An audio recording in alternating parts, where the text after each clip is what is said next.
জানেন যে 1975 সাল 25শে জুন ভারতবর্ষের ইতিহাসে একটা কালো দিন, যেই দিনই দেশের তৎকালীন সময়ের প্রধানমন্ত্রী ইন্দিরা গান্ধীর জন্য জরুরি অবস্থা জারি করা হয়েছিল। 1975-এর 25শে জুন থেকে 1977 সালের 21শে মার্চ পর্যন্ত এই 21 মাস ভারতবর্ষের প্রত্যেকটা প্রান্তে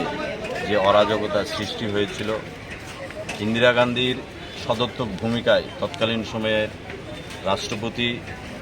ফখরুদ্দিন আলী আহমেদ ওনার দ্বারা এই জরুরি অবস্থা জারি করা হয়েছিল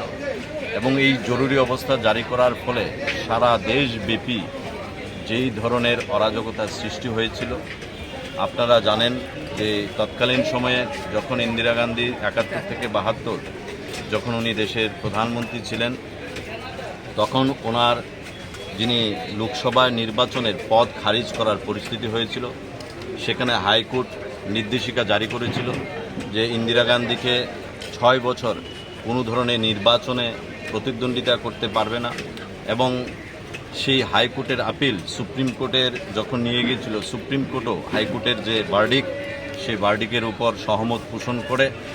তার জন্য ইন্দিরা গান্ধী ইচ্ছা করে তৎকালীন সময়ের রাষ্ট্রপতিকে দিয়ে এই জরুরি অবস্থা জারি করা হয়েছে এবং এই জরুরি অবস্থা জারি করার ফলে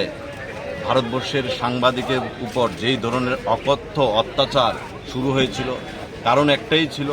যে এই খবর যাতে দেশের প্রত্যেকটা প্রান্তে যাতে না ছড়িয়ে পড়ে। 25 তারিখ জানানো হয়েছিল, মিডিয়ার কোনো খবর ছিল না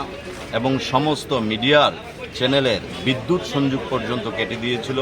যাতে করে এই খবর চাউর না হতে পারে ভারতবর্ষের। এবং অকথ্য ভাষায়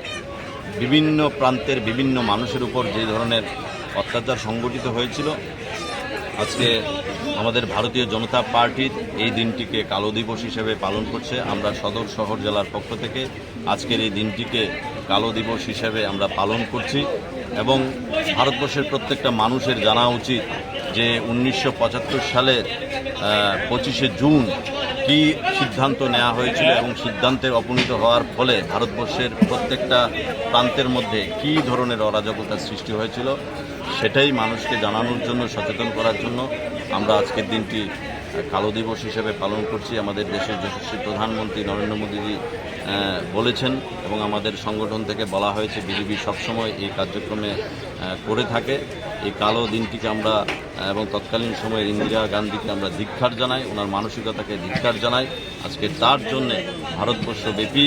যেই কংগ্রেস, সেই কংগ্রেসকে ভারতবর্ষব্যাপী সাধারণ মানুষ প্রত্যাখ্যান করেছে। আমরা সেই দিনটিকে এবং ওই দিনে যাদের উপর অত্যাচার সংগঠিত হয়েছে, যারা মৃত্যুর কোলে ঢলে পড়েছে, তাদের প্রতি আমরা সমবেদনা জ্ঞাপন করছি এবং সাংবাদিকদের যারা বাকরুদ্ধ করার চেষ্টা করেছিল, গণতন্ত্রের চতুর্থ স্তম্ভ, সেই চতুর্থ স্তম্ভের উপর যেই ধরনের অত্যাচার সংগঠিত হয়েছিল ইমার্জেন্সির সময়, আমরা ধিক্কার জানাই। আজকে ভারতবর্ষব্যাপী আমাদের সাংবাদিক বন্ধুরা সবাই তাদের স্বাধীনতা মতামত প্রকাশ করতে পারছে, জনগণের প্রতিবিম্ব হিসেবে কাজ করছে। আমরা আজকের দিনে ওই ইন্দিরা গান্ধীর যে সিদ্ধান্ত, সেই সিদ্ধান্তকে আমরা ধিক্কার জানাই।